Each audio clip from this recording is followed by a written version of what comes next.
You're listening to Inside Content, the TV industry podcast. This show is brought to you by 3Vision, a global TV industry consultancy specialising in content acquisition, strategy, research and business development.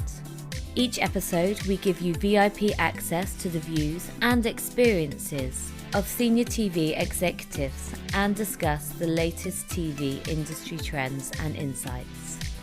Hello and welcome to Inside Content. I'm Ayloff, Senior Analyst at 3Vision, and on this episode, I'm joined by Gregory, Strategic Content Partner Lead at Samsung TV Plus. In conversation with Chris, we take a look at Samsung TV Plus and the ad-funded streaming market, including the monetisation of FAST and AVOD, development of advertising revenue, shifts in content quality and the synergies between SVOD and FAST.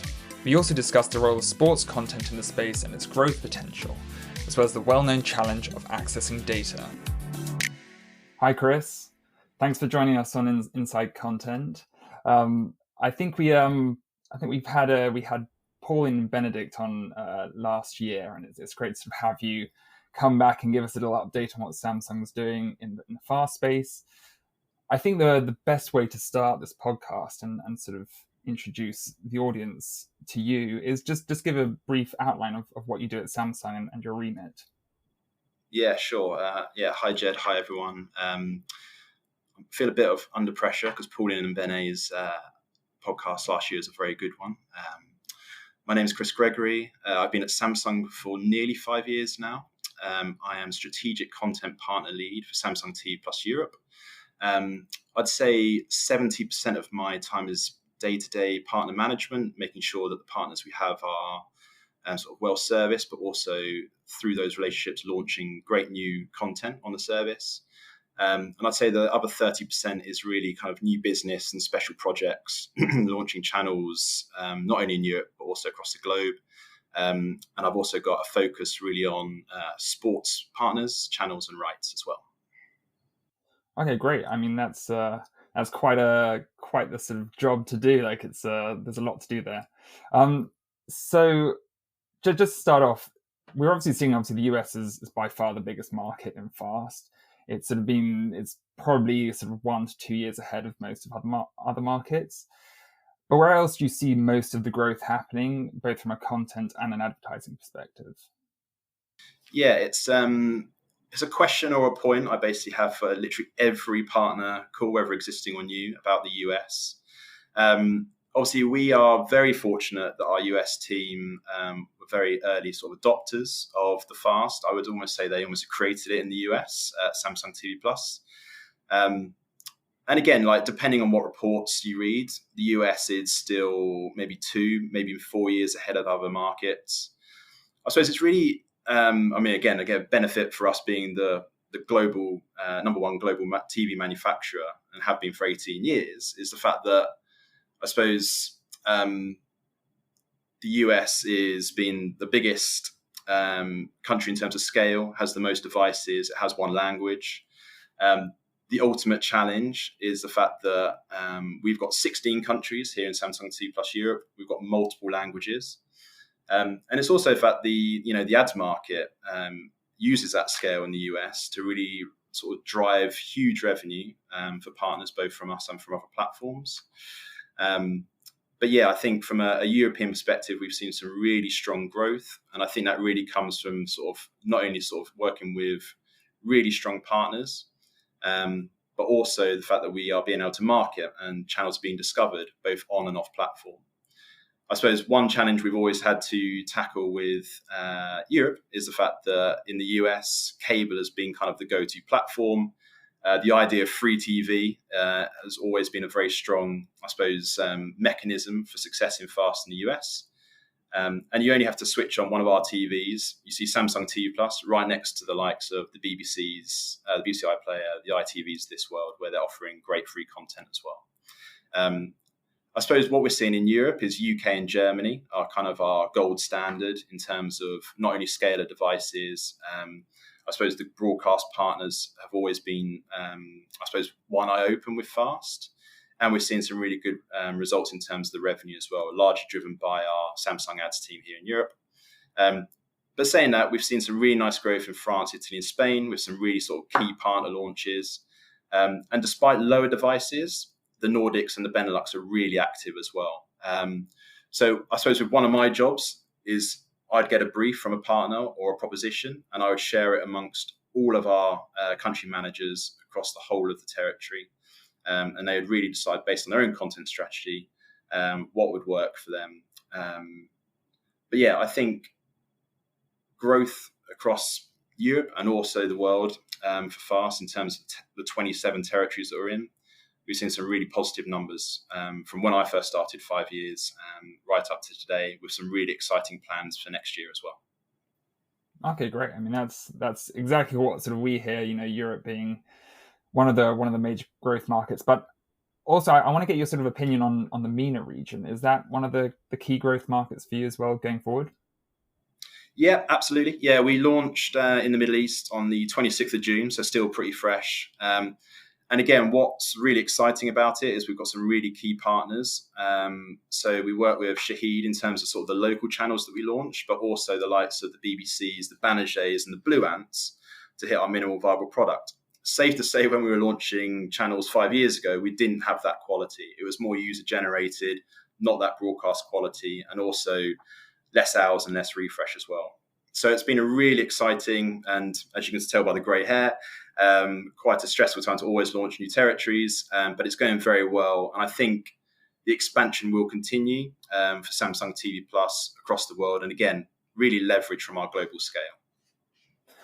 I mean, that's great that you're sort of mentioning the likes of BBC and Shahid, because do you think that sort of global markets broadcasters in particular are likely to have more of a say on how the ad-funded streaming market takes shape? They've typically had sort of more established BVOD services. I mean, we have ITVX here in the UK now. We've got TF1, you have M6, you have 7 Plus in Australia. How do you see that sort of evolving going forward?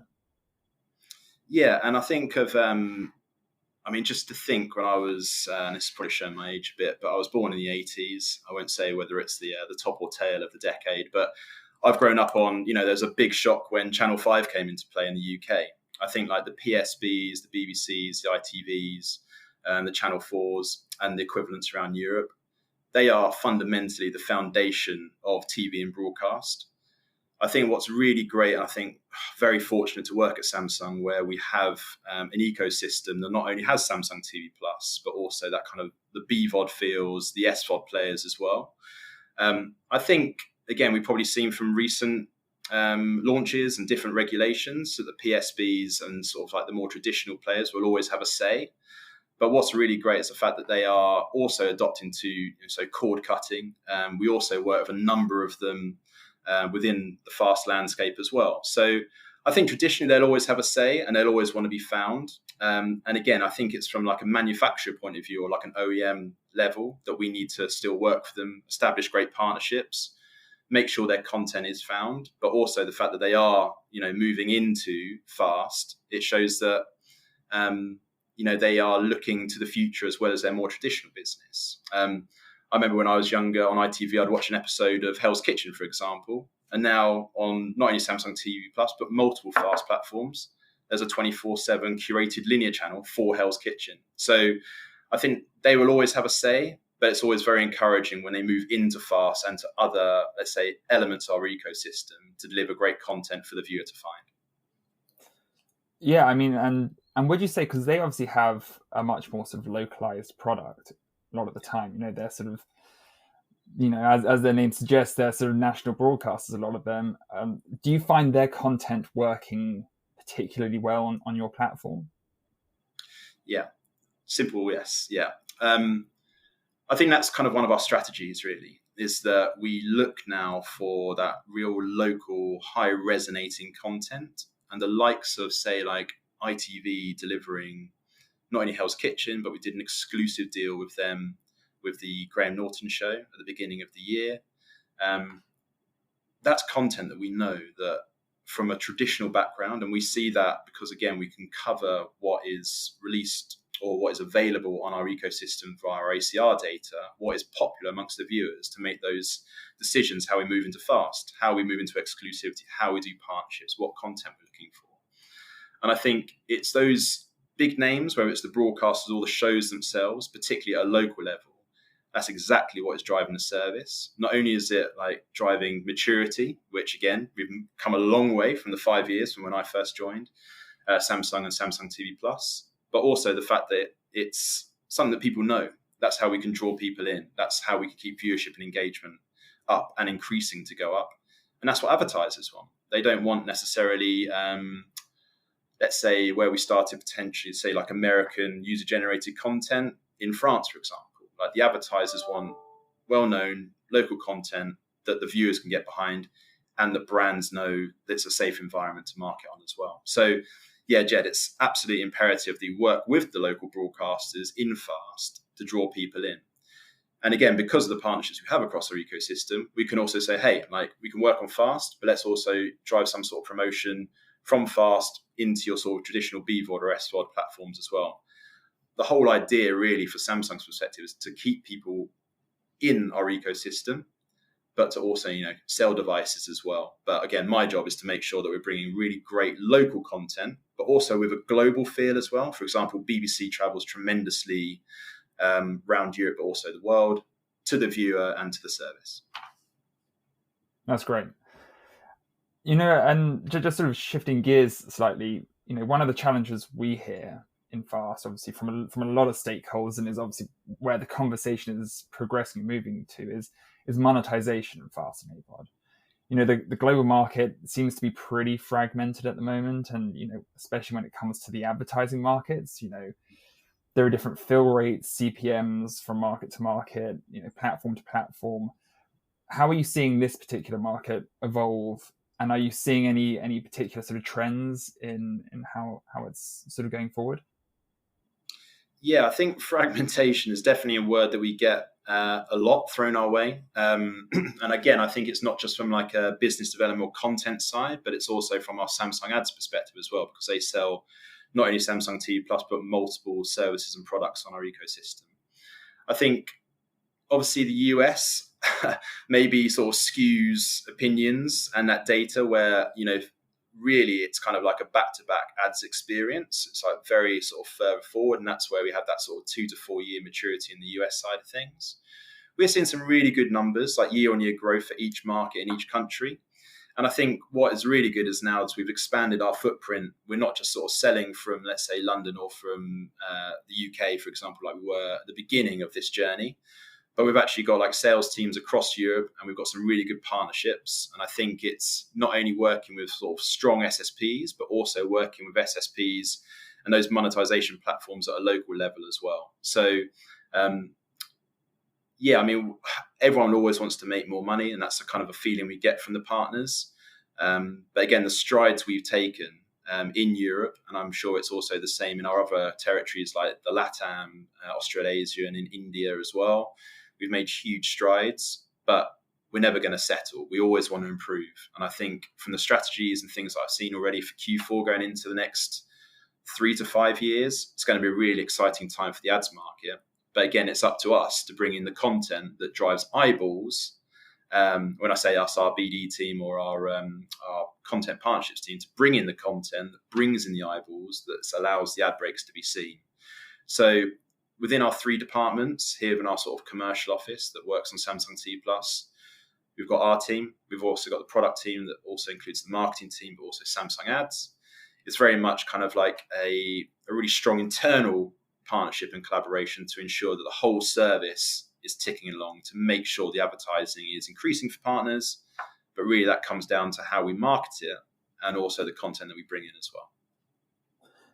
And do you see like technology taking sort of a frontal position in that evolution, like being at the forefront of things? Are you seeing, so I know, for example, like contextual advertising and AI-driven contextual advertising is a big sort of buzzword at the moment.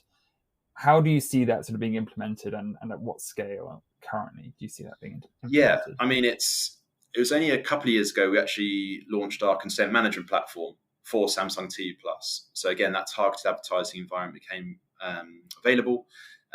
We offer consent, so not everyone will accept that because again, some people aren't as trusting. I know my dad, for example, doesn't trust anything where there's a pop-up.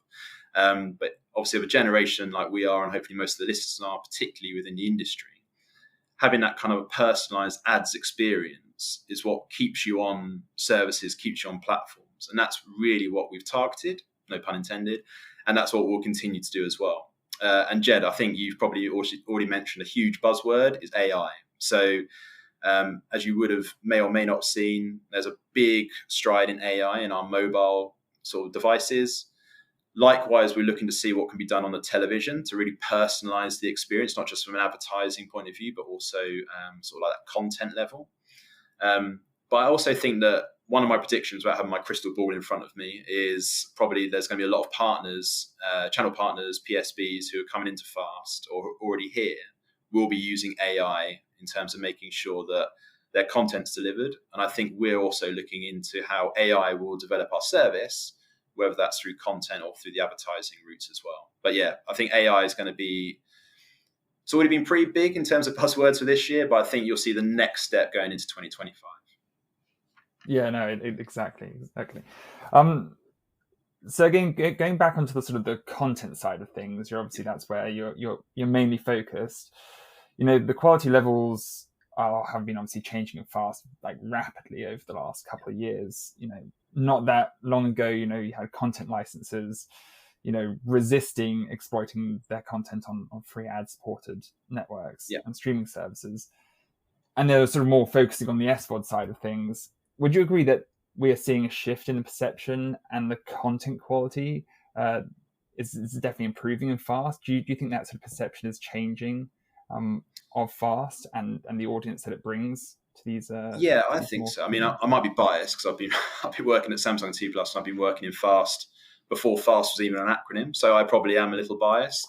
But I think it kind of goes down to the fact we are working with the PSBs, we are working with the SVOD players to develop our content strategy and deliver great content. I think it's hard for me to completely say it's shifting because within our TV landscape at Samsung, we have a Samsung TV Plus team, we have our ecosystem team that looks after the apps, we have a gaming division, and also we have a mobile division as well. So all of that, again, works hand in hand. Like TV Plus is available on mobile devices, tablet devices, monitors, etc.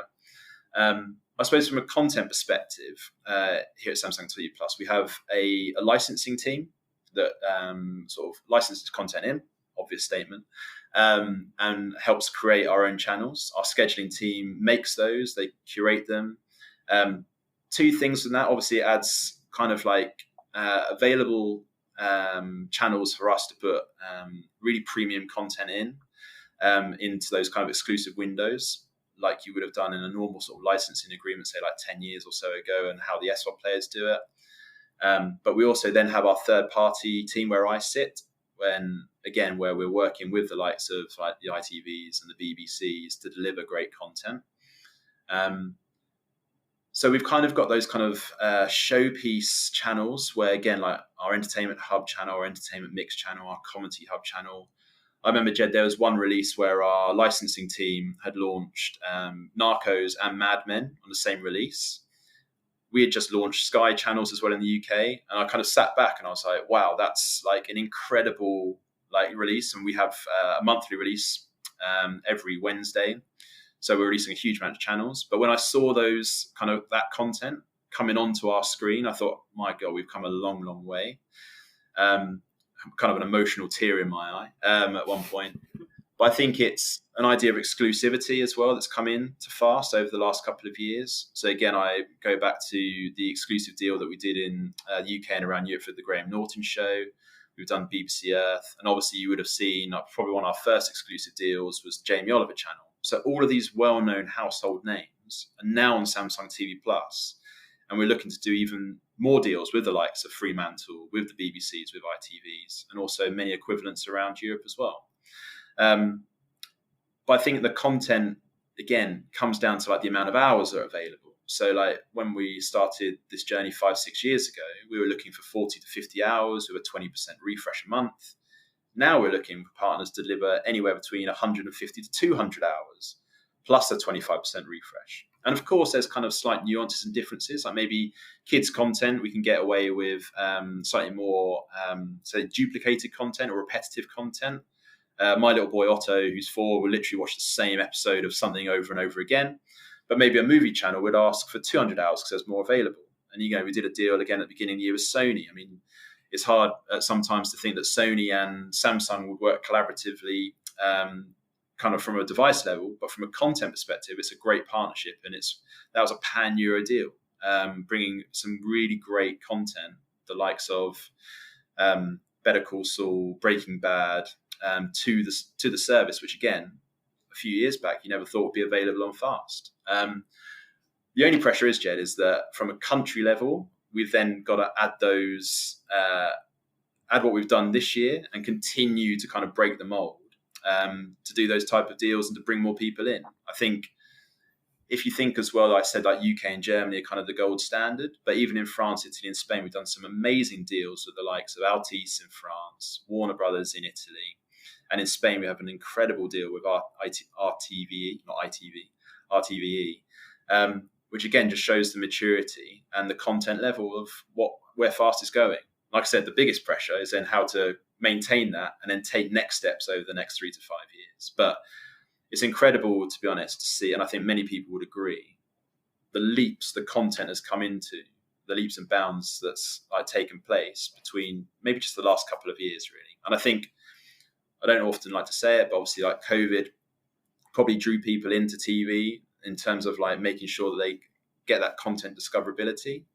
It's then up to us to make sure we bring the great content in, but it's also found. And exclusivity and our owned and operated channels definitely help that, as well as our really strong third-party relationships as well. So it's very interesting that you mentioned exclusivity there and how you've obviously had some exclusivity deals. Do you see that as being like a really important or crucial part of, providing a more sort of competitive advantage in your sort of proposition? Yeah, I think it kind of, again, shows that exclusivity, shows the infamous word of maturity. It's hard to know if you bring a channel in and we'll sell like loads and loads of devices, which again is kind of our overall Samsung goal, to bring our great devices to people, whether that be TV or mobile or other devices. But I think it's one of those points where exclusivity really allows extra marketing to take place. So a lot of marketing goes on platform with our banners on our home screens of our TVs, within the app. And there's a lot of editorial and scheduled curation as well, which is great. Again, like seasonal, whether it be like a Halloween row or Christmas row. But I think exclusivity allows us to work with the bigger partners on a really well-known channel brand or really kind of premium content that allows us to do something like we did a couple of weeks ago and have like the Piccadilly takeover. So without those type of exclusive deals, we wouldn't necessarily go, oh, let's showcase what people know and what people want to buy devices for, but also it brings people into TV Plus as well. So I think exclusivity is really, really important. But at the same time, we fully appreciate if partners want to go like a wider distribution network. But I think, again, it benefits us being Samsung and having that immediate scale. The eyeballs are immediately seen with kind of like an exclusive channel that's slightly more premium at that level than perhaps the rest of a partner's portfolio, for example. But it's really just bringing eyeballs, increasing visibility, those kind of exclusive deals as well. So really important, and I think it will continue to happen as well going forward. I have to mention, as a huge Lord of the Rings fan, the recent launch of the Rings of Power pop-up channel was in August. I think was a very sort of significant moment, and I'm pretty sure you share that sentiment. Yeah. I feel like it really signaled that FAST has now become big enough globally, and there's obviously enough of an audience to sustain those sort of deals for like really big premium SVOD titles. How do you believe these synergies between SVOD and FAST/AVOD world will continue to evolve? And do you believe that there's a potential for FAST platforms to get windows for these SVOD premium or SVOD original titles? Yeah, absolutely. I think we've done so with our owned and operated channels, where we've actually licensed the content in and we sort of own that for a certain period of time, or we work with a partner to license that for a period of time. I think what was so amazing about the Rings of Power element was the fact it was almost kind of like using Amazon using Samsung TV Plus as almost like a promotional tool, but it also then raised awareness of our service. And again, the Samsung scale, like globally, that we leveraged always helps, right? But it also then builds in that partnership element between that, like I said, Jed, kind of the AVOD, FAST and SVOD and potentially BVOD world as well. I mean, we have a number of partners that work on FAST, but they also have their own app as well. So that's kind of the crossing of the worlds already. But I think that this took it to one extra step because it allowed, I suppose, the reach of Samsung TV Plus or FAST in general to be known by maybe the wider viewer who wasn't quite aware of it, but suddenly they were finding amazing content. I think you and I, Jed, are Lord of the Rings fans. It was like another avenue to finding out they can watch great content and suddenly thinking, what's this platform? And what's this kind of like area of my TV that I may not have seen before? So it worked really well. It drove people into the service. And I think to the second part of your question, I think we'll look to do more of those.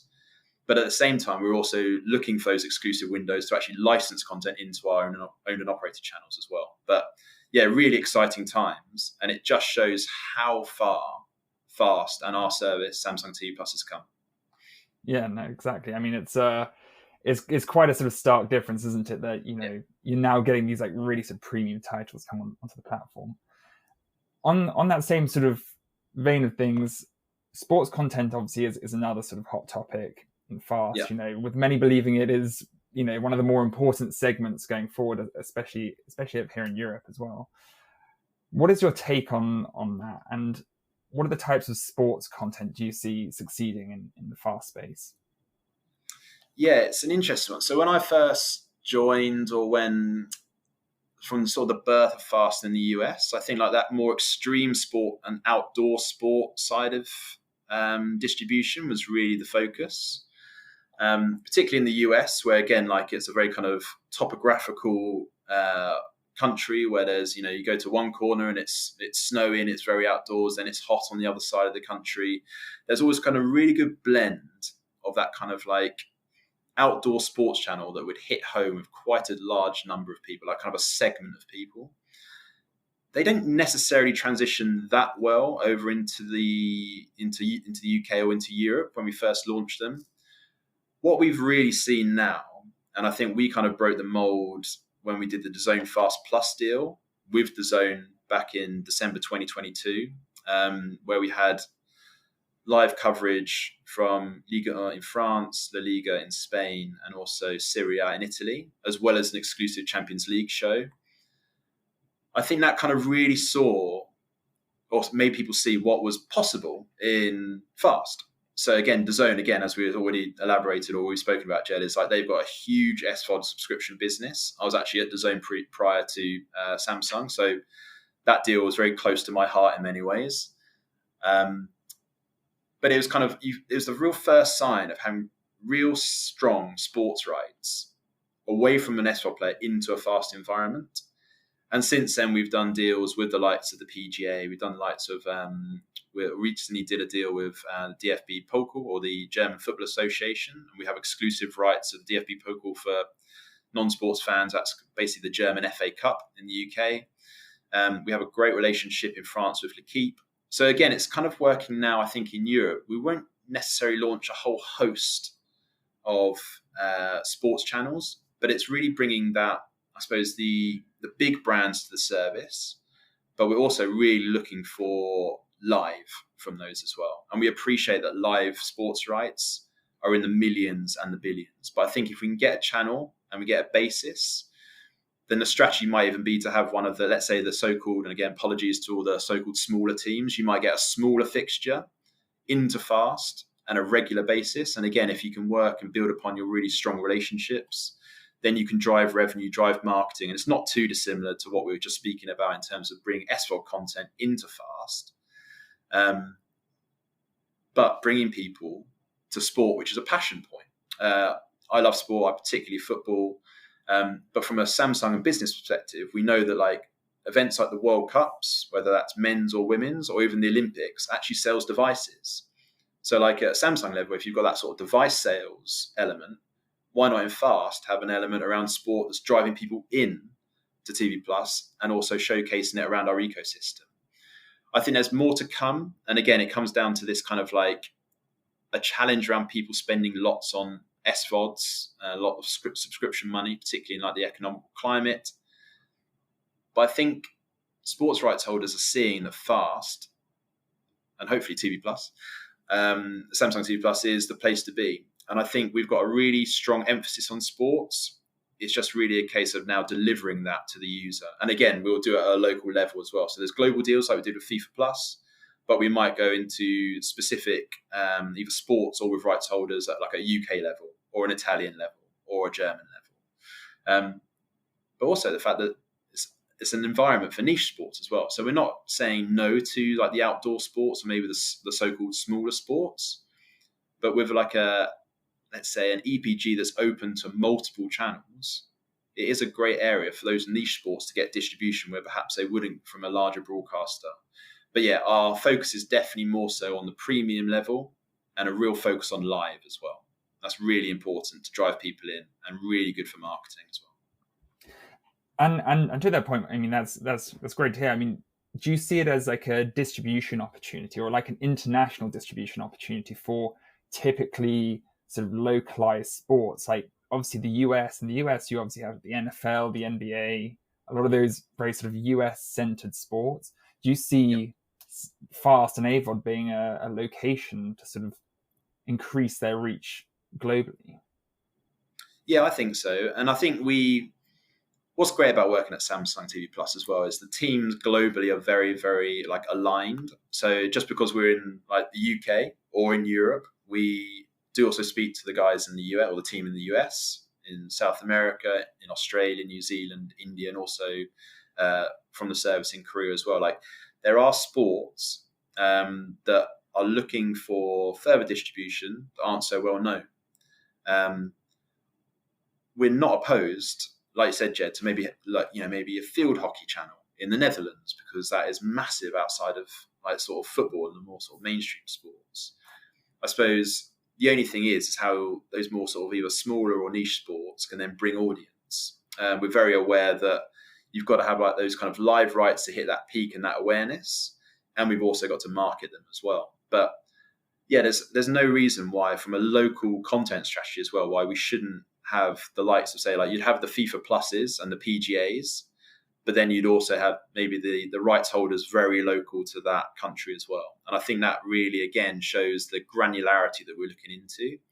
It's just making sure that the channel has enough hours, has the live rights, and has accessibility to marketing as well. Because, again, discoverability of niche sports channels and smaller channels is a real challenge. So it's making sure that we are working with those, let's say, the rights holders that really do meet the local viewers' needs, both from like a really premium high level, but also something that they might have played when they were in the playground or what they wanted to watch on like traditional free-to-air. I think that's the focus, though, is making sure that everything hits at that kind of local level and resonates with the viewer. Yeah, I mean, that's great. And just quickly sort of, switching gears to sort of the more back end side of things, data is typically not widely available in terms of SVOD and fast usage, mirroring the same story that we saw with SVOD and Netflix and how they're basically operating for over a decade without providing any of their data. So given the increased pressures coming from the advertising model that is obviously in FAST and AVOD, and how that's directly linked to audiences and viewership and all that, how do you think the reporting of viewing metrics will evolve and change? Yeah, it's an interesting one, isn't it? Because I think like data is very, very key to anything we do. Like whether we internally for us, like we will look at data when we are launching channels, see if it's working, is the genre working, are there things that are underserved? I suppose, again, we're very wary at kind of like, again, manufacturer OEM level of letting out too much data that might get us, like we're very aware of the viewers' data protection. Again, that goes back to what we did with our CMP.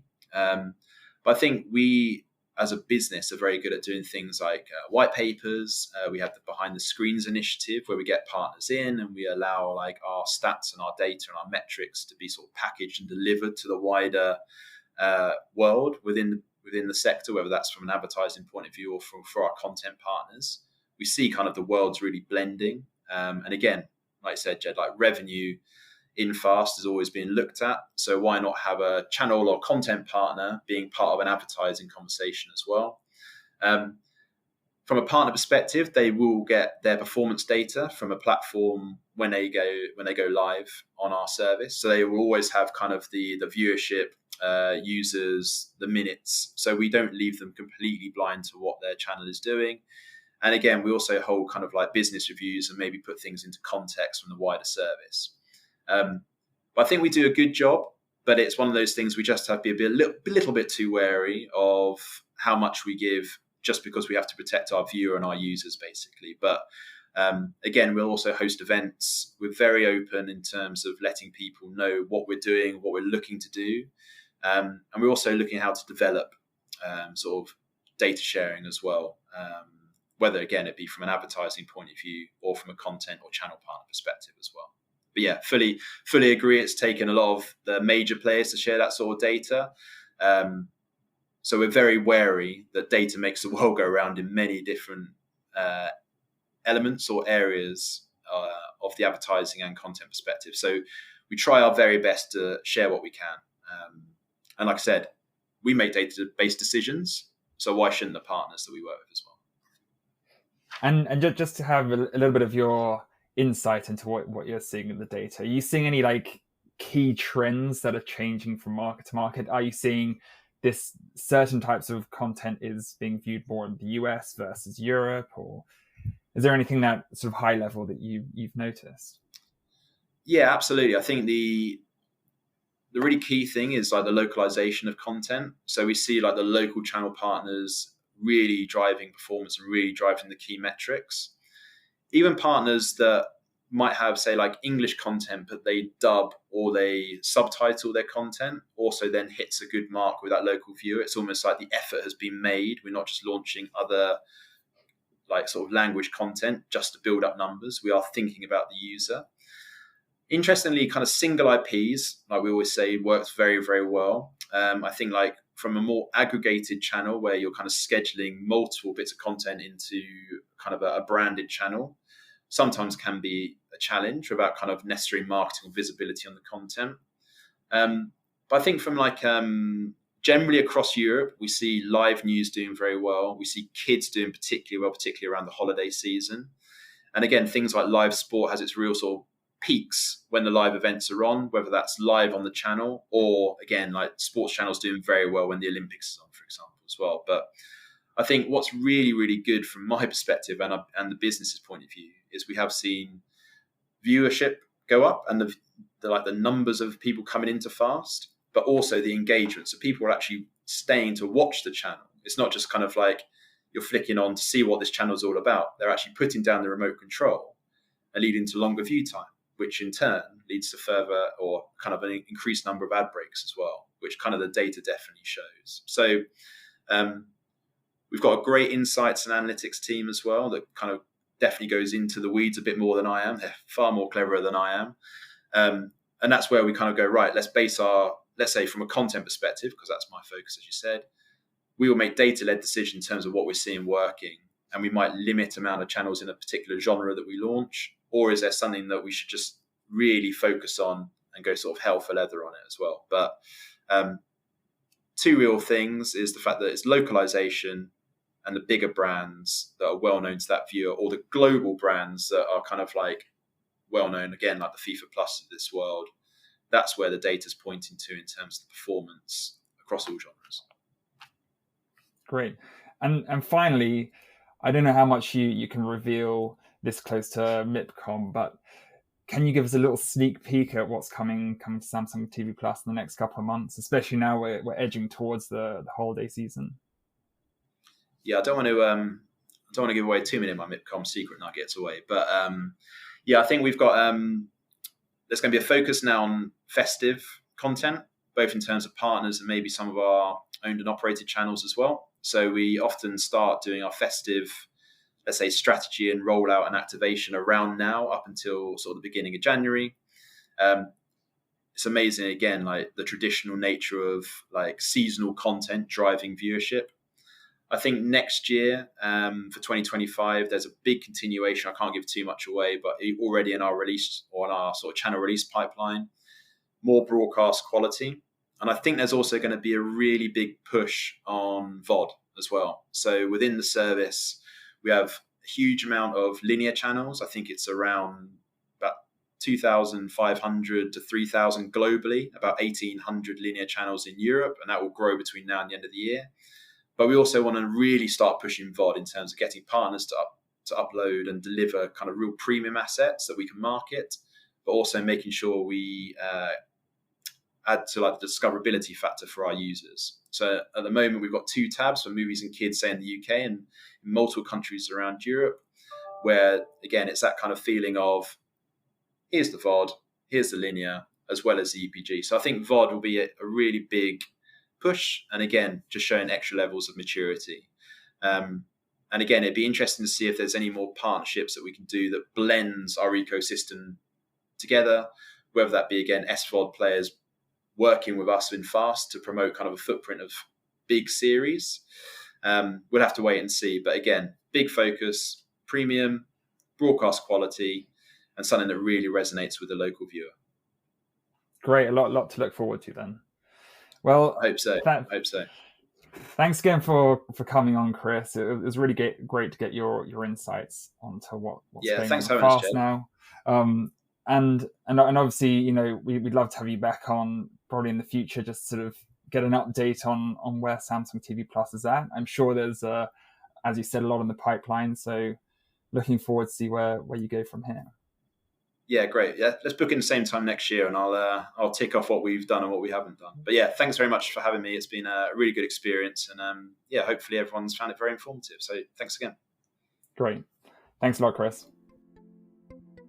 Thanks for listening to this episode of Inside Content, the TV industry podcast brought to you by 3Vision. With decades of TV industry experience and real-world success, we know the ins and outs of the market like nobody else.